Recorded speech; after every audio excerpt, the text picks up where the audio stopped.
श्री स्वामी समर्थ। तुम्हा सर्वांचं माझ्या व्लॉगमध्ये खूप खूप मनापासून स्वागत आहे। तुमचा आजचा दिवस खूप छान आनंदाचा आणि आरोग्यदायी जाओ ही स्वामींचरणी प्रार्थना। तर आज मी तुम्हाला ह्या येत्या गुरुवारी गुरुपुरुषामृत योग आहे। गुरुपुरुषामृत योग बद्दल मी तुम्हाला काय सेवा करायची आहे त्या दिवशी त्याच्याबद्दल मी तुम्हाला थोडक्यात माहिती सांगणार आहे। तो व्हिडिओ शेवटपर्यंत नक्की बघा।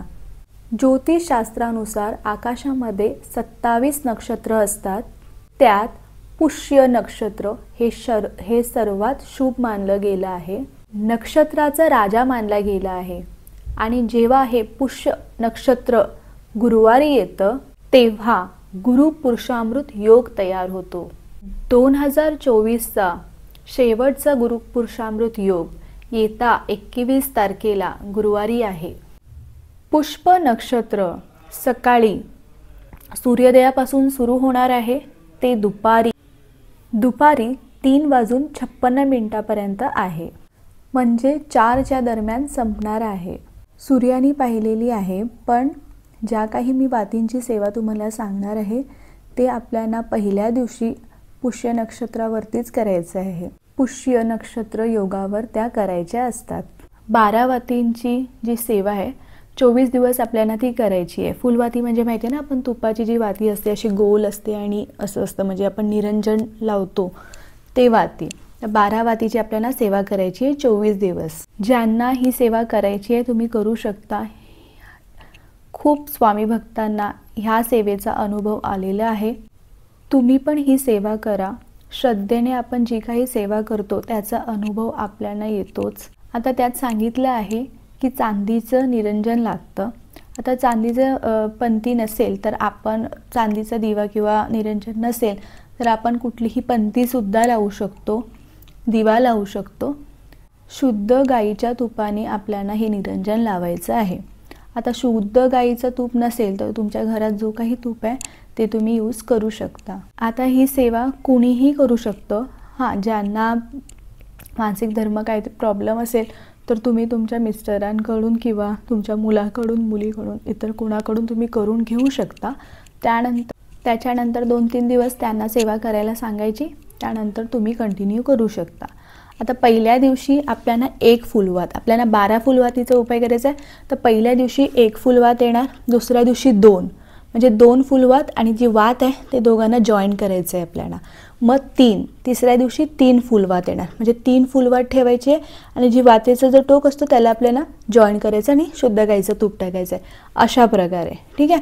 मग 4थ्या दिवशी 4 वात, 5व्या दिवशी 5 वात, अशा प्रकारे। मग 11व्या दिवशी 11 वात येणार, 12व्या दिवशी 12वा वात येणार, बरोबर। परत 13व्या दिवशी परत 12 येणार, 13व्या दिवशी आपल्याला परत 12 वाती, त्यानंतर आपल्याला खालती उतरत जायचे। 14व्या दिवशी 11, त्यानंतर 15व्या दिवशी 10, 16व्या दिवशी 9, असं करत करत 1 पर्यंत यायचं। असं आपल्याला 24 दिवसाची सेवा करायची आहे आणि त्या वाती जालताना आपल्याला सेवा करायची आहे। तर तुमची सेवा पूर्ण होईस तर ते जो निरंजन आहे तो म्हणजे प्रज्वलितच असलं पाहिजे, शांत नाही झालं पाहिजे, म्हणून थोडं तूप तुम्हाला जास्त टाकायचं आहे। सर्वात पहिला तुम्हाला श्री सुक्तम 1 वेळा पाठ करायचे, 1 वेळा व्यंकटेश स्तोत्रम, 16 वेळा विष्णू गायत्री मंत्र, 16 वेळा लक्ष्मी गायत्री मंत्र, 16 वेळा कुबेर मंत्र, 16 वेळा नवर्णव मंत्र आणि 1 माळ श्री स्वामी समर्थ महाराजांची करायची आहे। तुम्ही सर्वांनी ही सेवा आवर्जून करा।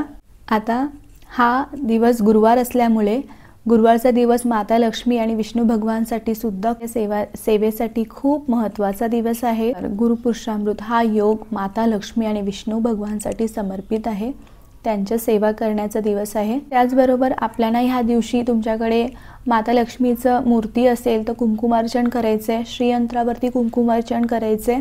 गुरुपुरुषामृत योगावर महालक्ष्मी अष्टकमचं 1 पाठ करा, पण 16 पाठ केलं अतिउत्तम, नाही जमलं तर एकदा तरी आपल्याला महालक्ष्मी अष्टकमचं पाठ करायचं। आता ही सर्व सेवा तुम्ही सकाळी संध्याकाळी करू शकता। फक्त ती फुलवातीची जी सेवा आहे, आपण 24 दिवसाची सेवा करणार आहोत, ती तुम्हाला गुरुपुरुषामृत नक्षत्र योगावरच करायचं आहे, म्हणजे 3:30च्या आत तुम्हाला ती सेवा करायची आहे. मी विष्णू सहस्त्रनामचं एक पाठ करायचं आहे. तुम्ही यूट्यूबला लावून द्या. आपल्या घरात जेवढं मंत्र स्तोत्राचं पठण केलं जातं, श्रवण केलं जातं, यूट्यूबला जरी लावलं तेवढंच तुम्ही बघू शकता आपल्या घराला सुद्धा सकारात्मक ऊर्जा निर्माण होते. म्हटलं जातं की गुरुपुरुषामृत योगावरती आपल्याला माता लक्ष्मीची आणि विष्णू भगवानची सेवा एकत्र केली तर त्यांची कृपा आपल्यावर राहते, त्यांचा आशीर्वाद आपल्यावर राहतो, त्यांचा आशीर्वाद आपल्याला प्राप्त होतो. आता लक्ष्मी म्हणजे फक्त पैसा नाही, अष्टलक्ष्मी, धनलक्ष्मी, धान्यलक्ष्मी, संतान लक्ष्मी, ऐश्वर्य लक्ष्मी ह्या सर्व आहेत ना, ते अष्टलक्ष्मी आहेत. आता ह्या दिवशी गुरूंची सुद्धा सेवा करायला खूप जास्त महत्त्व आहे. गुरुवार म्हणजे आपल्या गुरूंचा वार. तुम्हाला जर जमलं दिवसभरातून कधीही तर तुम्ही एक पाठ श्री स्वामी चरित्र सारामृतचा करू शकता. एक पाठ म्हणजे पूर्ण 1 ते 21 अध्याय, 1 तास लागेल तुम्हाला त्यासाठी. त्यानंतर 11 माळी श्री स्वामी समर्थ मंत्राचं जप करायचे. 11 वेळा तारक मंत्राचा पाठ करायचे. तुम्ही 11 वेळा दत्त गायत्री मंत्र म्हणू शकता किंवा 108 वेळा मंत्राचा जप करू शकता. गुरुचरित्रामध्ये लिहिलं आहे की जेव्हा देव आपल्यावर कोपतात तेव्हा गुरु आपल्याला तारतात, पण जेव्हा गुरु आपल्यावर कोपले तर देवही काही करू शकत नाही. म्हणून आयुष्यात गुरुकृपा ही खूप महत्त्वाची आहे. आता ह्यासाठी तुम्हाला मांडणी करायची आहे असं काही नाही. देवघरात आपल्या माता लक्ष्मीचं फोटो किंवा मूर्ती, विष्णू भगवानचं की पण असतं फोटो किंवा मूर्ती, बालकृष्णाची तर असतेच. तर तुम्ही त्यांना पिवळं फूल अर्पण करा, पिवळं फळ, केळी अर्पण करा. ते अर्पण करून तुम्ही सेवा करू शकता.